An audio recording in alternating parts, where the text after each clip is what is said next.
하나님 말씀은 고린도후서 1장 9절 말씀 우리 같이 읽겠습니다.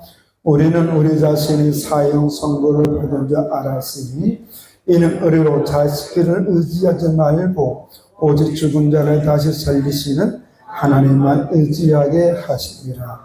아멘. 사랑하고 축복합니다. 생로병사라는 말이 있습니다. 이 말은 사람은 태어나서 늙어지고 병도로 죽게 된다라는 뜻입니다. 근데 이 병자를 보니까 그냥 병든 것이 아니라 뼈가 썩어져 가면서 죽는다라는 거예요. 그러다 보니 사람들은 이 생사의 사이에서 어떻게 하면 행복하게 살다가 죽을까? 그래서 저마다 행복한 삶을 살기 위해서 마음의 한 가지 이상을 의존하면서 살아간다고 합니다. 어떤 사람은 돈을 의존하는 사람도 있습니다. 돈 많았으면 좋겠다. 돈만 바라보고 사는 사람도 있고, 어떤 사람은 술을 의지하는 사람도 있습니다. 그래서 술 때문에 인생이 무너지는 사람도 있고요. 요새 젊은 사람들 같은 경우는 게임, 그 다음에 코인, 또 스포츠와 문화, 또 어떤 예술 활동, 이런 걸 통해서 마음의 위로와 삶을 행복하게 살려고 합니다. 그 중에는 종교 활동을 통해서도 행복한 삶을 살고 싶어 하는 사람도 있습니다. 그러다 보니 자신이 의존하는 것에 중에서 뭔가 하나 놓치면 그때부터 심리적으로 불안해하면서 살아갑니다. 이게 일반적인 사람들이에요. 그래서 많은 사람들이 심리적으로 불안 속에 살고 있다. 요새 가장 핫한 병원이 어떤 병원이냐? 정신과 병원이라고 그럽니다. 문화가 발달되고 경제가 안정되고 다양한 가치관 속에서 오히려 사람들의 행복을 추구하고 있지만 정작 불안증에 살아가고 있다. 그러다 보니 무엇인가 하나 강하게 의존하고 그 안에서 위로를 받고 소망 속에 살고 싶어 하지만 정작 그걸 통해서 위로를 받지 못하고 오히려 불안증에 있는 것을 보게 됩니다.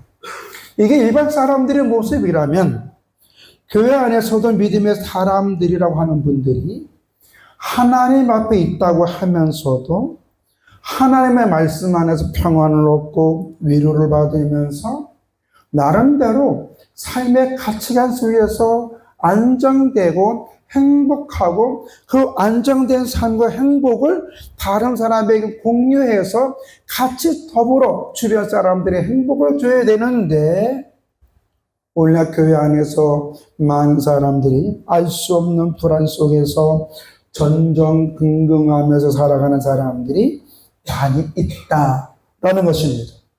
그렇다면 왜 예수님을 영접한 사람들이 불안 속에서 살아가고 있는 것일까요? 그것은 그들의 특징을 보면 하나님의 말씀을 믿지 않기 때문에 그렇습니다. 믿음의 가장 기본은 하나님은 말씀대로 해주신다라는 것인 줄로 믿습니다. 제가 지난 화요일 날 여수 극동방송, 그러니까 전남 동부 극동방송에 가서 즐거운 저녁 시간이라는 그 프로그램에 인터뷰를 했는데 그 앵커가 저한테 물어봐요. 목사님께서 가장 마음에 위로받는 말씀이 무엇입니까? 라고 해서 저는 창세기 1장 1절이라고 그랬습니다.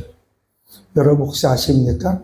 창세기 1장 1절 태초에 하나님이 천지를 창조하셨느니라. 믿습니까? 성경은 하나님이 모세로 말미암아 이스라엘 백성들에게 또 언약의 자손들에게 가장 먼저 무엇을 제시했냐면 하나님은 창조자라는 거예요.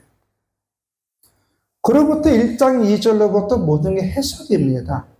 하나님 어떻게 창조했느냐? 사람은 어떤 존재냐? 사람은 하나님의 형상이구나. 그럼 사람은 어떻게 살아야 행복하구나? 하나님의 말씀을 들을 때 행복하구나. 하나님의 말씀을 불순종하면 이러이러한 생일이구나. 그것이 바로 죄구나. 죄악사가 무엇이냐? 사망인데 이 사망은 죽음이라는 것만 얘기하는 것이라 하나님과 단절이구나. 그래서 하나님과 단절이라는 것을 보여주기 위해서 너는 흑인이 흑이 될지어다 라는 거예요.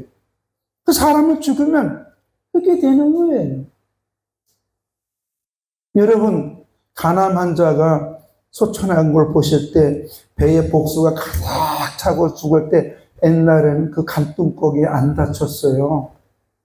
그러면 어떤 사람들은 그 소천하신 그 분 유해를 간뚱거기에 안 다치니까 억지로 그걸 간뚱거기에 맞추려고 하다가 정말 끔찍한 일도 벌이는 게 있어요. 근데요, 사람이 흙이잖아요.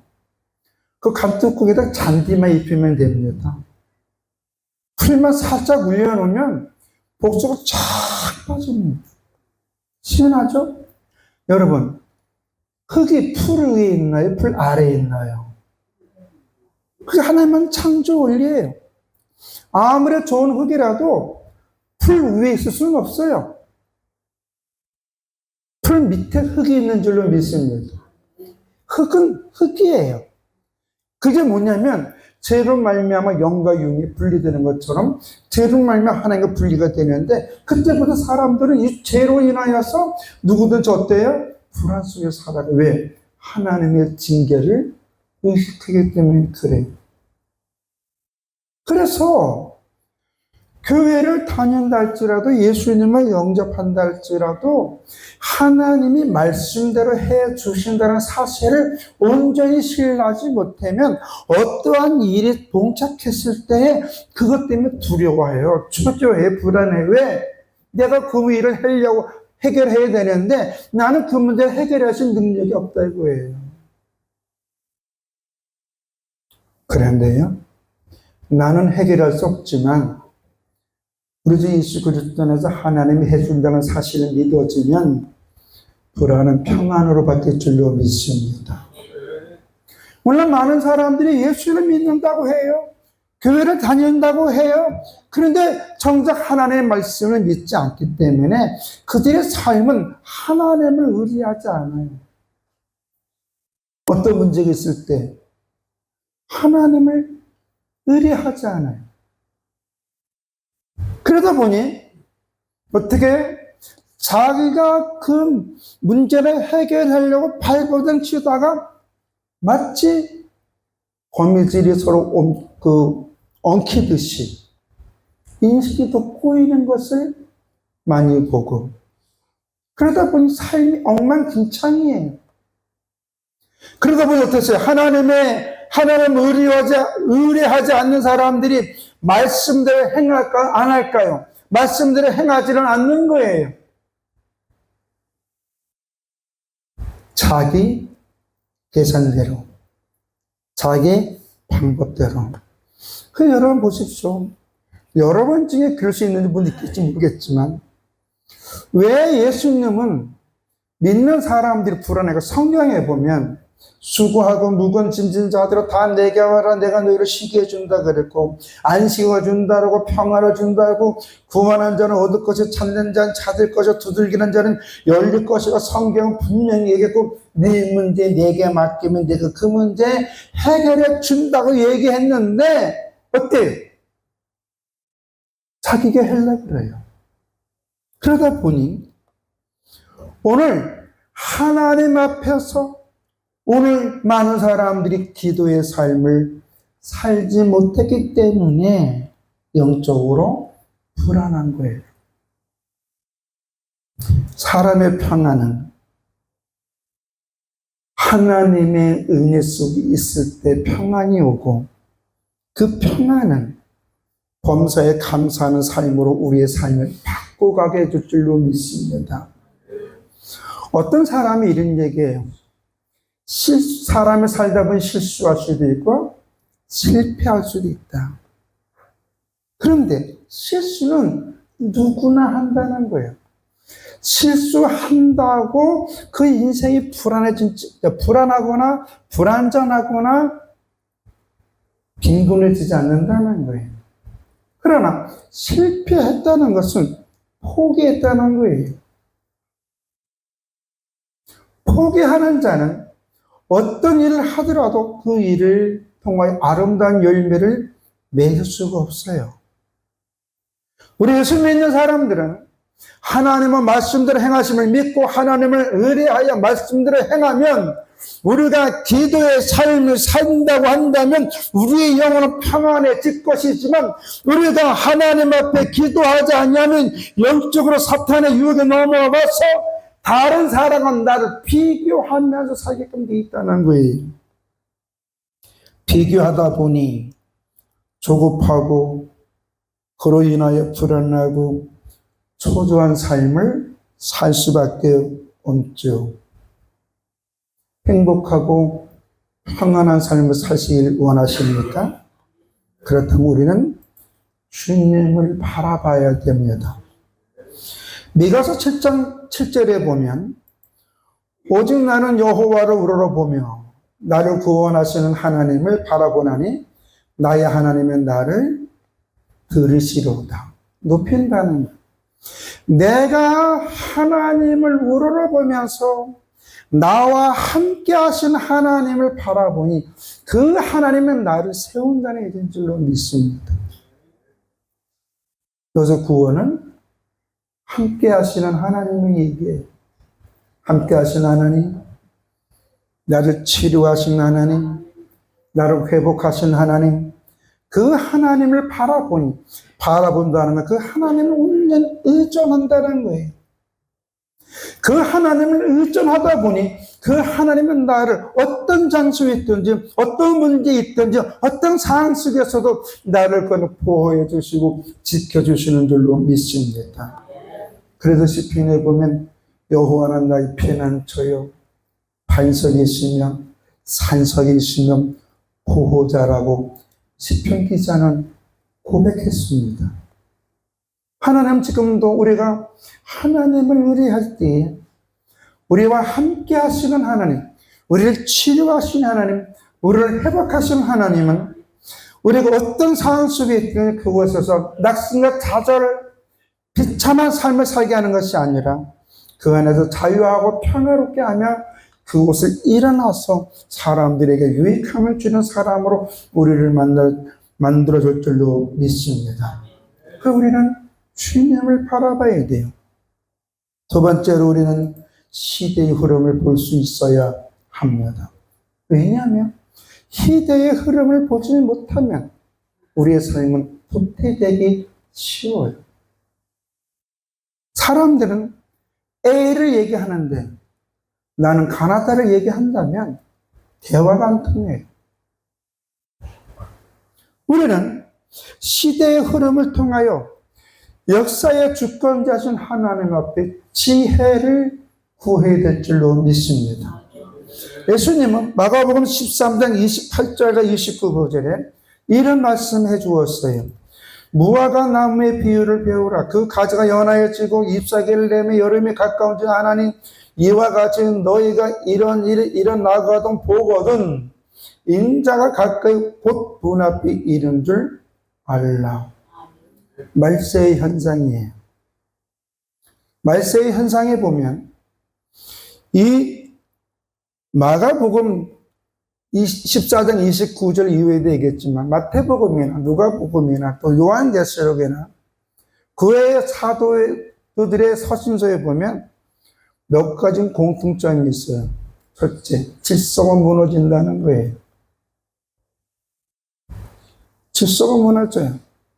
그래서 자식이 아비를, 어미를 업신여기고요. 제자가 스승을 모험을 감아 준다 그랬어요.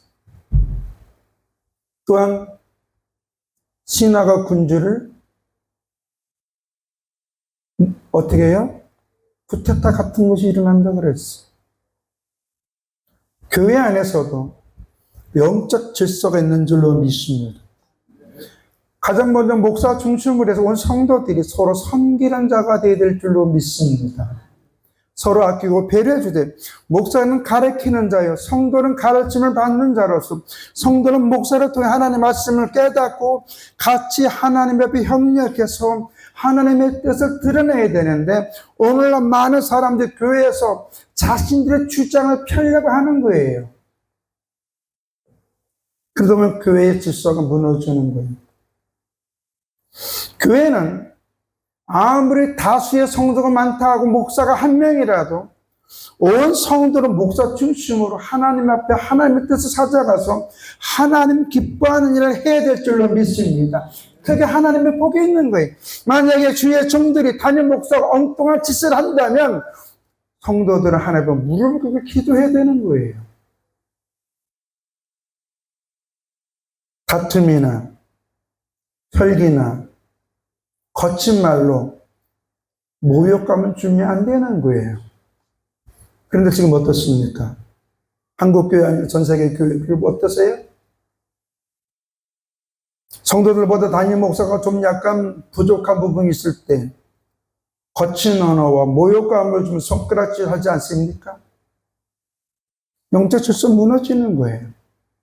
하나님은 주의 종을 세울 때, 목사를 세울 때 성도에게 유익함을 줘서 성도들 하나님에게 바르게 살 수 있도록 도와주는 것인 줄을 믿습니다. 그래서 목사의 전문은 성경이에요. 행정이 아니에요. 교회 행정은 담임 목사가 하는 게 아니에요. 교회 모든 것을 누가 하는 거예요? 재직들이 하는 겁니다. 아멘도 안 하네. 교회 행정은 재직이 하는 거예요. 사도행전에 안수 집사들 세우는 것과 주의 종이 하는 일 뭐라 그랬어요? 주의 종이 다음은 그게 질서가 없어요. 선교와 구제, 교회는 하나님 앞에 복된 사람들, 감독과 재직들이 합력하여 하나님의 뜻을 찾아서 교회를 교회되게 하고 성도의 유익함이 될 수 있을 뿐만 아니라 주변 사람들한테 선한 행동을 줄 수 있도록 노력해야 될 줄로 믿습니다. 그럼 목사는 목숨 걸고 기도하는 거예요. 목숨 걸고 말씀 전하는 거예요. 목사가 말씀을 전할 때 성도님들의 길을 즐겁게 하기 위해서 전하는 것이 아니라 성도님들이 하나님의 말씀을 잘 듣고 하나님의 뜻을 깨달아서 시대의 흐름 속에서 어떻게 행동을 해야 될지 가르쳐주는 자가 되어야 될 줄로 믿습니다. 지금 2024년인데 만약에 1000년 뒤로 돌아간다면 1024년으로 바뀐다면 그게 맞아요? 안 맞잖아요. 우리는 시대의 흐름을 볼 수 있고 주의 종들은 그 안에서 성도들이 시대의 흐름 속에서 하나님 앞에 잘 살 수 있도록 돕는 자가 되어야 될 줄로 믿습니다. 그래서 베드로전서 1장 13절에 이렇게 말씀입니다. 같이 한번 읽어볼까요? 그러므로 너희는 마음의 허리를 동이고 근신하여 예수 그리스도에 나타나실 때에 너희에게 가져올 은혜를 온전히 바랄지어다. 아멘. 믿습니까?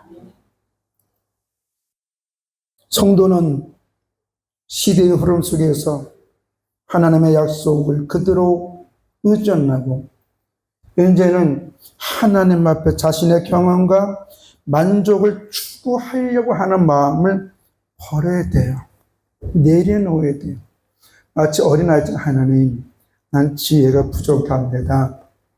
현실을 감당하실 능력도 없고 지식도 부족합니다. 만물의 주권자이신 하나님, 내가 지금 주어진 환경에서 이 일을 잘 처리해서 하나님의 영광을 드러나고 그로 인해 내가 유익하고 다른 사람에게도 기쁨을 줄 수 있도록 지혜와 명철과 때를 따라 도와주시옵소서. 기도해야 될 줄로 믿습니다. 그 잠언서 3장 6절 7절은 이런 말씀이 있습니다. 같이 한번 읽을까요? 너는 범사에 그를 인정하라. 그리하면 네 길을 지도하시리라. 스스로 지혜롭게 여기지 말지어다. 여호와를 경외하며 악을 떠날지어다. 여호와를 경외하다는 게 뭐예요? 산속에서 하나님이 인정하라는 거예요. 만물의 주권자가 누구예요? 하나님이신 줄로 믿습니다. 나를 흥하게 하고 나를 새하게 하고 나를 복되게도 하고 나를 망하게 하는 게 누구예요? 하나님이신 줄로 믿습니다. 그 하나님의 주권을 인정하면서 내 오만과 아집, 내 판단과 내 생각 던져버리라는 거예요. 그러면 하나님은 그에게 어떤 은혜를 주느냐? 자신감과 편안함 임하게 줄 줄로 믿습니다. 자신감이 생겨. 할 수 있거든. 무슨 말이냐? 믿는 자에게는 능치 못할 일이 없는 것. 어떤 상황 속에 있든지 어떤 일을 만나든지 그것을 감당할 수 있는 은혜를 주님이 성령님께서 우리에게 자신감과 그 일에 평안함을 줄 줄로 믿습니다. 아멘. 이사야 26장 3절에 보면 주께서 신지가 견고한 자를 평강의 평강으로 지키시리라. 이는 그가 누구를 우리 함이니라? 주를. 주가 누구예요? 여호와 하나님. 만물의 주권자이신 하나님. 약속대로 해주시는 하나님을 의뢰하는 자. 그런 사람의 신지가 견고해져서 평강을 이룬다. 어떤 상황 속에 있든지 평안한 속에서 그 일을 감당해 줄 줄로 믿습니다. 뿐만 아니라 우리 예수 믿는 사람들은 요한복음 14장 27절의 말씀에 보면은 평안을 너에게 끼치노니 곧 나의 평안을 너에게 주노라. 내가 너에게 주는 것은 세상에 주는 것 같지 아니하리라. 너희는 마음에 근심하지도 말고 두려워하지도 말라. 할렐루야. 오늘 주님은 주의 백성들에게 평안을 준다고 그랬어요. 주님은 주께서 주는 평안은 세상 사람들이 원하는 그 평안이 아니라는 거예요. 세상 사람들은 생사의 사이에서 행복한 삶을 살기 위해서 돈을 의지하고 명예를 의지하고 사람을 의지하고 술을 의지하고 게임을 의지하고 자기 생각 속에 살아가다 보면 어느 일정한 순간 편안하고 행복함을 느낄 거지만 그거는 지속성이 없다는 거예요. 왜요? 영혼이 불안하기 때문에. 마치 달리는 말 위에서 밥 먹는 거나 똑같은 거예요. 하나님은 예수 그리스도 안에서 우리의 모든 것을 책임져 줄 줄로 믿습니다. 그 사실을 믿으면 긍정적인 생각 속에서 살게 됩니다. 자신감 있게. 왜? 하나님이 해줄 줄 믿으니까. 민수기 13장 31절에 33절에 보면 이런 말씀이 있어요. 같이 한번 읽어볼까요? 그와 함께 올라가던 사람들은 이르러 우리가 능히 올라가서 그 백성을 치지 못하리라. 그들은 우리보다 강하니라 하고 이스라엘 자손 앞에서 그 정탐한 땅을 악평하여 이르되 우리가 두루 다니며 정탐한 땅은 그 거주민들을 삼키는 땅이요 거기서 본 모든 백성은 신장이 장대한 자들이며 거기서 네피리 후손인 아낙 자손의 거인들을 보았나니 우리는 스스로 보기에도 메뚜기 같으니 그들이 보기에도 그와 같을 것입니다. 여기에 보면 악평하여라는 말이 32절에 나옵니다. 이걸로 뭐냐면 중상모략이에요. 자신들의 생각으로 이야기하는 거예요. 하나님이 왜 가나안 땅을 가서 정탐하라 그랬을까요? 그 땅은 하나님이 약속하신 땅인 줄로 믿습니다. 그러면 이 가나안 땅을 정탐했던 10명은, 12명 중에 10명은 하나님이 주신 그 땅만 보고 그대로만 얘기하면 되는 거예요. 그 가나안 땅의 거주민들이 네피림 장소인이고 거인이든 그들이 장대한 사람이 그걸 볼 필요가 없다고 해요. 그 땅은 젖과 꿀이 흐르는 땅이라는 것만 보면 될 줄로 믿습니다. 그런데 하나님의 언약에 대해서 하나님의 신실하심을 믿지 못하는 사람들은 어떤 일에 꼭 자기 생각을 첨부한다는 거예요. 근데 자기 생각을 첨부할 때 대부분 긍정적이 아니라 부정적으로 말한다는 거. 왜? 우리는 할 수 없다라는 거예요. 우리는 내 능력을 보고 사는 사람들이 아닙니다. 내 지혜나 경제적인 배경이나 어떤 조건을 보고 사는 사람들이 아니에요. 아까 김천희 권사님이 기도하실 때 우중에 교도소 갔다 온 주의 종을 놓고 기도했습니다. 이번에 보니까는 군산 지역이 비가 엄청나게 왔더라고요. 또 군산에 사역을 마치고 오는데 장수 거창이라는 지역에 또 비가 엄청나게 왔어요.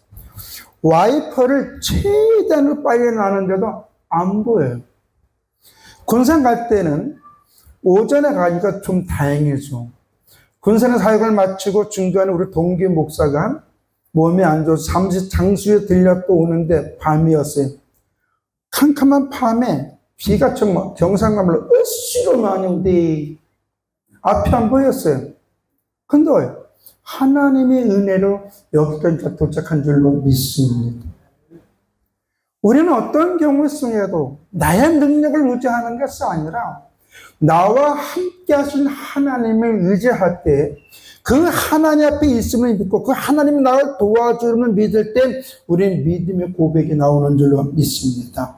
그게 바로 여호수아와 갈렙의 고백이에요. 민수기 14장 8절 9절 같이 한번 읽을까요? 여호와께서 우리를 기뻐하시며 우리를 그 땅으로 인도해 들으시고 그 땅을 우리에게 주시리라. 이는 가여 젖과 꿀이 흐르는 땅이니라. 다만 여호와를 거역하지는 말라. 또 그 땅 백성을 두려워하지 말라. 그들은 우리의 먹이라. 그들의 보호자는 그들에게 떠났고 여호와는 우리와 함께 하시느니라. 그들을 두려워하지 말라 하라. 아멘. 세상에 아무리 강대한들, 세상의 권세가 아무리 우리를 협박한다 한들 우리는 우리를 지키시고 보호하시는 분이 있는 줄로 믿습니다. 그 여호와를 의뢰하는 사람, 믿음의 사람들은 자유함을 주십니다. 그 자유함은 어디서 오느냐? 예수 그리스도 안에서 내가 서 있을 때 오는 거예요. 그래서 요한복음 8장 31절에 보면 진리를 알지니 진리가 너희를 자유롭게 하려라. 물론 많은 사람 교회 다녀도 불안한 이유는 뭐냐? 예수를 몰라서 그래. 예수님이 왜 십자가 지셨습니까? 왜 죽은 자 가운데 살아났습니까? 왜 다시 오신다고 그랬고 왜 보혜사 성령님을 보내주셨습니까? 우리를 평안케 하고 우리가 행복하게 살도록 하기 위해서, 그리고 어떤 상황 속에서도 그것을 이기도록 하기 위해서 성령님을 우리에게 보내주신 줄로 믿습니다. 그러니까 예수 그리스도 안에 있는 사람들은 하나님의 모든 약속의 말씀이 이루어진 줄 믿고 그 안에 살다 보니 하나님의 아브라함을 복의 근원으로 삼아준 것처럼 나도 복의 근원이 될 줄을 믿고 아브라함 하나님의 순종함으로 그 믿음을 고백한 것처럼 나도 믿음으로 순종하면 될 줄로 믿습니다. 아멘. 하나님의 은혜를 사모하는 오늘 우리들은 무엇을 의존하면서 살아야 될까요? 세상의 권세와 부귀 영화입니까? 아니면 하나님의 말씀입니까? 하나님의 말씀을 의존하면서 살면 하나님은 언제나 우리와 함께 하신다고 약속하신 줄로 믿습니다. 요한복음 28장 20절입니다. 볼지어다 내가 세상 끝날까지 너희와 항상 함께 있으리라 하십니다. 믿습니까? 함께 하시는 하나님은 우리를 방치하지 않으셔요. 우리를 몰라라고 하지 않으세요. 우리가 그분의 이름을 부르면 그분은 우리에게 평안을 주고 위로를 주고 긍정적인 마음을 줄 뿐만 아니라 자신감 있게 당당한 그 일을 하게 할 줄로 믿습니다. 아멘. 제가 좋은 노래가 있어서 같이 한번 불러보겠습니다. 혼자 걷지 않을 거라는 노래인데 악보가 있으니까 같이 한번 불러보겠습니다.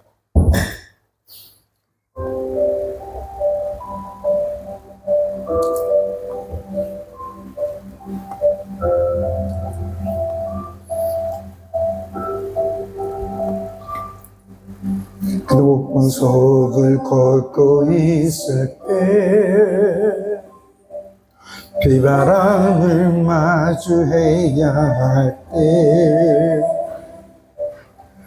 물조차 보이지 않아도 그대 혼자 걷지 않을 거예요. 두려움 앞에서 하늘을 보아요. 외로운 그대여 걱정 마요. 꿈꾸는 그 길을 또 걷고 걸어요. 그대 혼자 걷지 않을 거예요.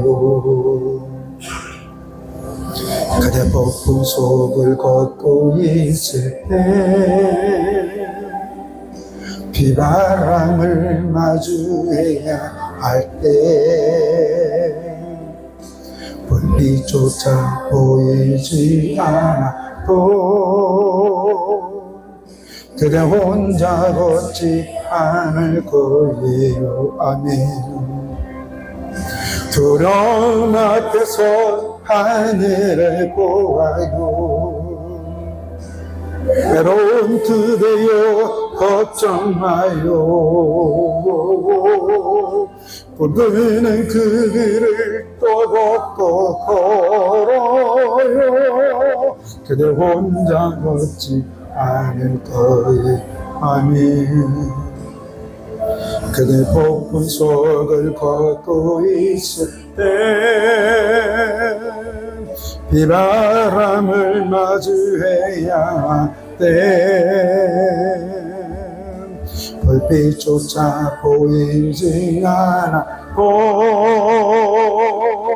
그대 혼자 걷지 않을 거예요. 두려움 앞에서 하늘을 보아요.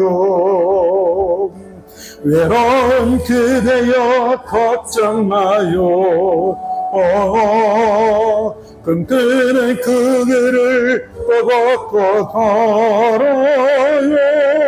그대 혼자 걷지 않을 거예요. 두려움 앞에서 하늘을 보아요. 외로운 그대여 걱정 마요. 꿈꾸는 그 길을 또 걷고 걸어요. 그대 혼자 걷지 않을 거예요. 두려움 앞에서 하늘을 보아요. 외로운 그대여 걱정 마요. 꿈꾸는 그 길을 또 걷고 걸어요. 그대 혼자 걷지 않을 거예요. 그대 혼자 걷지 않을 거예요. 그대 혼자 걷지 않을 거예요. 아멘. 하나님은 우리를 방치하지 않으세요. 늘 우리 함께 하시는 줄로 믿습니다. 우리는 언젠가는 다 죽습니다.